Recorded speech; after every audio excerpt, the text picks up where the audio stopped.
Matthew 24:15 through 35. The monster of desecration. But be ready to run for it when you see the monster of desecration set up in the temple sanctuary. The prophet Daniel described this. If you've read Daniel, you'll know what I'm talking about.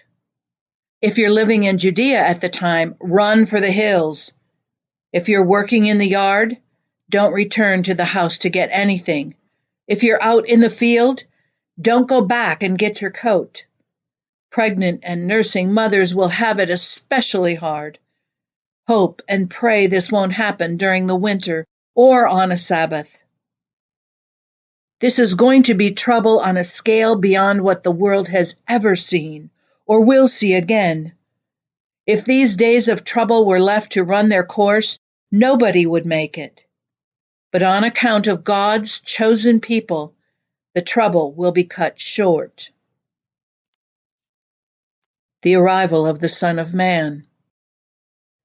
If anyone tries to flag you down, calling out, "Here's the Messiah," or points, "There he is," don't fall for it. Fake messiahs and lying preachers are going to pop up everywhere. Their impressive credentials and dazzling performances will pull the wool over the eyes of even those who ought to know better. But I've given you fair warning.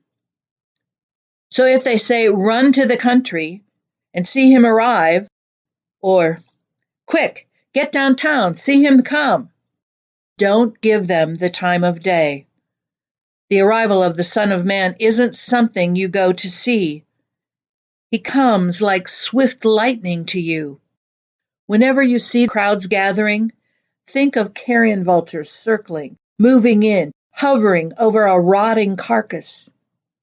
You can be quite sure that it's not the living Son of Man pulling in those crowds. Following those hard times, sun will fade, moon cloud over, stars fall out of the sky, cosmic powers tremble.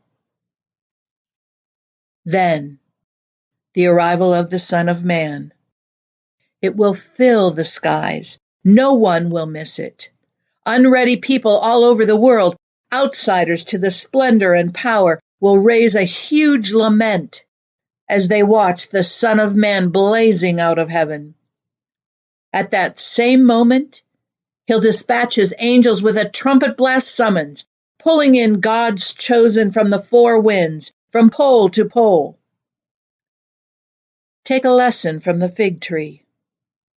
From the moment you notice its buds form, the merest hint of green, you know summer's just around the corner.